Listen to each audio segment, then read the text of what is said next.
Hello, hello. Once again, it's me, Tanya Dantas, coming to you live in this Mayan calendar pop-up group, and I'm about to do the module 4, what is the dream spell? I just hopped off and did the Mayan weather report for the galactic human being upon an inspiration. And so if you didn't catch that yet, be sure to catch it. I'm going to take a quick sip here of water. Before I get really on a roll and I forget what I was sharing, and hey, great, some people popped back in. So what I was sharing at the end of the other video is that I'd love to stay in touch. A lot of you have been engaged and there's a nice energy, and I welcome you. I have a Facebook page that's Tanya Dantas, my group for women called Wild and Awakened Women. I have a business page in Spanish, Círculo de Empoderamiento Femenino, and a group in Spanish called Amo Ser Mujer, and an amazing email list. So I'm going to pop all of those options for you. So if you want to get in touch or stay in touch, we can totally do that, right? And you can receive, if you get on my email list, you can receive the recordings of the first 3 modules, which I recorded a few years ago about like what is the Mayan calendar and stuff. And yeah, I'm happy to gift that to you. And you'll also get my free self-care tips according to the elements. So like fun stuff. Okay, so I wanted to get that out of the way, like on a roll. So basically, what is the dream spell? This has been a question throughout the whole pop-up group. And basically, the dream spell is an invention of this man named José Arguelles, who he was born in Mexico and lived there the first 5 years of his life, and then lived in the US. His mom was like German American and his dad was Mexican, so it's actually pretty similar to my own story. And he was, when he was like, I want to say between 8 years old and like about 15, he had a vision on top of the Pyramid of the Sun in Teotihuacan, where he saw all of the Mayan calendar as like a mathematical equation. He took that and then he became like a studious person, and he compared it to the I Ching and to the DNA. And he was what's called a holonomist. So what is a holonomist? A holonomist studies whole systems. And he started noticing all of these mathematical formulas that like connected these 3 things. He basically took the Mayan calendar, the Tzolk'in and the 13 moon calendar, which were very obscure and not well known, and he brought them into the new age and to like the world at large. And they became huge movements. He basically took a lot of it and translated it into like Western language so that a lot of us could understand.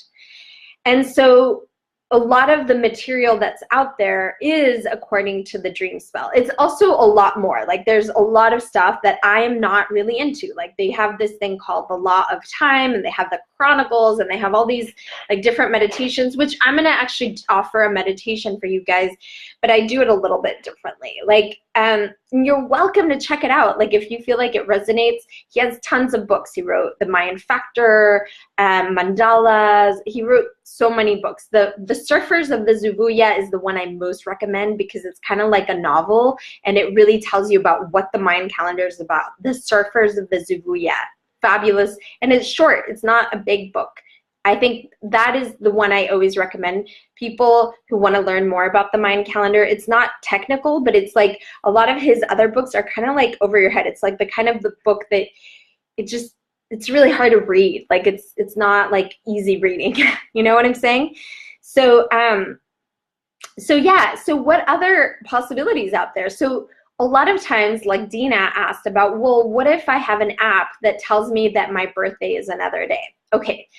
So the answer to that is that the Mayan calendar, it's like, it's not different. Like the order of the archetypes is the same, except that some people say it's like here in Germany right now, it's almost gonna be already, technically speaking, it's gonna be Thursday already. Okay, and for some people in Hawaii, or like even further, like maybe it's Thursday, Wednesday just began, right? And so there's different surfers of the Zuvuya. Yeah, I can pop it in here in the comments. Surfers of the Zuvuya by José Arguelles. Cool, it's good to know that's who's on. Justin, hey.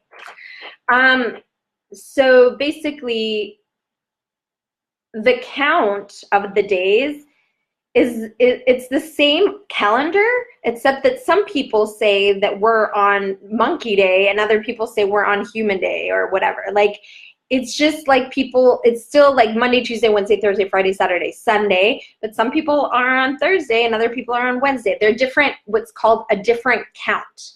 It's the same calendar, they're on a different count. So there's a count, there's many different counts because, you know, the Mayan people, they're like a lot of different tribes actually. And one of them is called the Quiche, spelled like quiche, but they live in Guatemala for the most part. And they're the widest spread like number of Mayans who still follow the Tzolk'in. And they have a different count of the days. And for a long time, I thought, well, then that must be like the right one because they're like indigenous. And like, I think it would be probably makes more sense that that's right. And then there's people out there who say like, well, Arguelles is garbage. He's not really indigenous. He didn't, like, he changed things. So I actually tried to follow the Quiche for a while. And like, there's things out there that can show you, like, you can calculate your Quiche. I know what my kin is in the Quiche. The thing is that it didn't have this element for me. I think it's a very personal choice, kind of like religion or whatever, you know, like I'm not going to tell you whether you should believe in Buddha or Jesus, you know, like it's like, I think a spiritual path is amazing for everyone, but what that looks like is very personal. That's how I feel about the Mayan calendar as well, because it's actually part of my spiritual path. Like people who try to tell me that the Dreamspell is wrong, it's like telling me my religion is wrong. I don't like that kind of dogmatic belief, and that's my own thing. And I'm very open to learning about the Quiche. In fact, that's like one of my life goals is to like be in Guatemala for some time and study with someone. I've studied it with certain teachers, with Amrak and different people. And honestly, like, the Dreamspell still does it for me. Like when I comparatively try to follow one versus the other, for me, the Dreamspell just had so much more synchronicity to it. I just felt more like, for me, the days were on the Dreamspell. I don't know if it's like a soul thing. It's like how I was introduced to it, which I'm going to talk about in a couple of days, like how I came into it, but that's just how it is for me. So no harm feelings. Like if you are learning with me about the Dreamspell, here's something important, is that it will only help you learn the Quiche. Like the things I'm going to teach you, there are differences, but it will give you a solid base to help you understand the Quiche as well. Like what I know about the Dreamspell helps me understand the Quiche so much better. Like the archetypes may have slightly different names. Like I've mentioned them a couple of times. Like for example, moon. The moon is also called like rain. But to me, it makes like, it's still the same one, right? See, it's like a subtle water. Like the moon affects the tides, and it's still talking about the same themes. And I actually use both when I explain the archetype. It only enriches my understanding. And actually, this ties into something else. This is like an even bigger thing, is like, what about the Aztec calendar, right? Here's something even more amazing, is actually the Aztec calendar is also like this. It's actually also like, I want to say it's the same structure. If you study the Aztec calendar, it's the exact same structure. It's 13 and 20. And the 20 glyphs, when you really, really know one of them, you see they're pretty much the same. Like, for example, the one in the Dreamspell called Skywalker, the glyph is still visible that it's a cane. It's actually in the Aztec calendar, it's called cane, like a reed that grows in the marshes that's empty. And it's like about emptying yourself so that you're, we're coming to that one soon. So tomorrow is a Skywalker day. And it's about like being empty like a reed, like a vessel that's connecting the sky. That's the Skywalker. Arguelles puts like kind of more cosmic names to everything. That's all.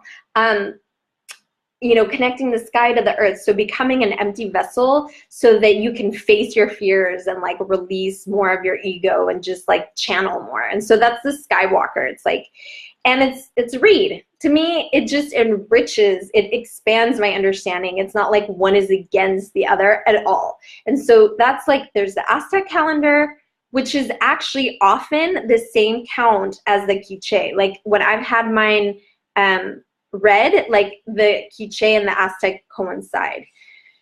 So the Dreamspell one is different. It's true. And with the Dreamspell one, I also really resonate. That's just my experience. Let me look at my notes to see if there's anything else that I wanted to talk to you about. Do you have any more spelled Quiche, like quiche, like Q-U, I'm putting it, Quiche, there. So Q-U-I-C-H-E. Yeah, so Arguelles, he died a couple years ago. I got to see him at a talk I got to meet him personally and be with him in Palenque, which is, if you don't know what Palenque is, you're missing out. Palenque is it's in Chiapas in Mexico, and it's where the biggest monumental sarcophagus is in the entire American continent. So big deal. And who was buried there was Pacal Votan, one of the spiritual leaders of the Mayan people. Pacal Votan, this is the stuff where I love talking about the Mayan calendar because it gets us out of Western mind. It blows my mind how little we learn about other cultures in like US classrooms and in lots of classrooms. I learned in Mexico. I was born in Mexico City, and I lived there, and then I moved to California, and like, I find it mind-blowing how little is taught about other cultures. And I had to learn this when I was in my 20s, and I realized that most people don't know who Pacal Votan is. Pacal Votan was like Jesus or Buddha, one of the avatars. And he's really important in the whole Mayan calendar Dreamspell. So Justin asked, so Dreamspell versus Tzolk'in? No. No. The Tzolk'in is okay, so in what we're talking about with the Dreamspell, we use the Tzolk'in and the 13 moon calendar. The Tzolk'in is the sacred count of the days. And now I'm going to reveal the trivia. So I know Dina already knew, but Naomi got it. And the Tzolk'in is a 9-month calendar. It's like the time it takes for the gestation of a baby, right? 9 months. So it's a sacred count of the days. I love that. And Friday we're going to have a special guest. It's going to be kind of Spanish, English. Patricia Vaquero, a good friend of mine, she does a lot of work with women on their femininity and womb blessings and all this stuff. And we're going to be doing a little talk about how important it is, like the Mayan calendar and this kind of stuff, in our femininity and in growing and all of these things, in our embodiment and stuff like that. So the Tzolk'in is used in the Dreamspell. It's not verses. There's no verses really. It's just like, there's the Dreamspell and then there's the Quiche. These are different counts of the Tzolk'in. Those are the two different ones we're talking about here. No, again, Dreamspell and Quiche. Yeah, exactly. Dreamspell versus Quiche. Separate than the Aztec one. Well, again, like the Aztec one is actually a similar count to the Quiche. So yeah, we have the Aztec, the Quiche, the Dreamspell. They're like versions of, right? And some people, you will hear, like I said again, but I'll say it one more time, that some people will say like, well, the Dreamspell is not really a Mayan calendar, blah, blah, blah. And again, like, I find that if it resonates with you, like, why is it not? And it's definitely based on the Mayan calendar. Like, it's the count may be off in one sense, but actually Arguelles, what he did is that he studied a lot of things to get it like back on count, because a lot of things happen, you know, with the conquest and stuff. And like, it's rumored that, you know, there's the thing is that the Mayans have counts for like thousands of years. They have like 13,000 year counts, 52,000 year counts, and all that talk you used to hear back in 2012 about how the calendar was going to end. It was a cycle was ending. There was a huge cycle that was ending, and we know that's true. Like, look at the United States politics. Like, there's a huge shift happening in the world, right? And like even with the whole moon, the 13 years that we've been living of the moon, we can see that there's huge cycles of like feminine wisdom, as in like receptivity in both men and women, and like becoming more aware and in tune instead of like just profit, and ecology, like ecologically, and environmentalism, like indigenous people speaking up, like so many things are happening on the planet. And it coincides with Indian philosophy, and the Kali Yuga is changing. Like, of course there's been a huge cycle. So it wasn't that the calendar was ending. Calendars don't end. It's like saying, oh my God, the calendar's ending. It's December. Oh my God. Like, well, January comes after December. Like in the Mayan calendar, it was the exact same thing.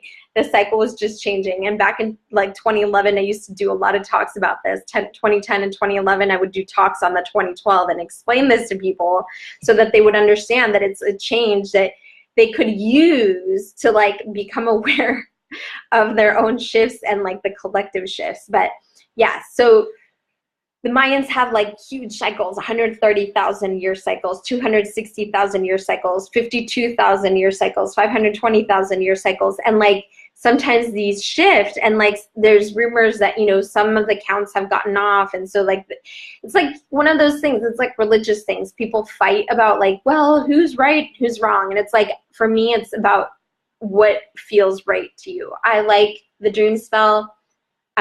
I like learning about the Quiche, but I like right now I follow in my day-to-day life the Dreamspell count of the 13 moon calendar and the Tzolk'in Justin. So I hope that answers all your questions about this stuff. I want to remind you also, tomorrow we have a Q&A with one of my huge teachers, Ivan Sawyer, and he's going to be on at, let me tell you exactly at what time so that you know. He's going to be on 8 p.m. here, so that's like at 2 p.m. East. At 2 p.m. East, he's going to be on here. We're going to do two people live. And then on Friday, no, I lied. On Sunday, we're going to have, so Sunday is the second to last day of our wave spell. We're going to have my special friend, Patricia Vaquero, talking about like the feminine, menstruation, the uterus, all this stuff, and like how important it is in embodiment, and like these kinds of calendars, how they help us get in sync. Awesome. So let me know if you're catching the replay, that you are, what questions you have, what's resonating for you, what are you taking away like on a deeper level? Because you know, this might be it. Like I let you guys know about the group program. If we don't have 10 people in there, I'm not going to do it because it doesn't make sense for me. And as you know, I love doing this, but yeah, I have to, you know, I'm a mom. I have a practice, a coaching practice. So like it has to make sense for everyone. And so I made a really like generous offer of like doing a flash sale for the first few people who would sign up for the group program. So if you're interested and you haven't already done so, comment below, shoot me a PM, email me at tanya@tanyadunches.com, whatever. But yeah, let's do that. And it's great to see you. It's been really nice. I love talking about the Mayan calendar. I follow it in my day-to-day life, and it's really nice to be able to share it with people and to have some fun and experiment and try something on my inspiration. And like I said, I really hope that we're going to be staying in touch, and it's been great. Talk to you tomorrow. Bye.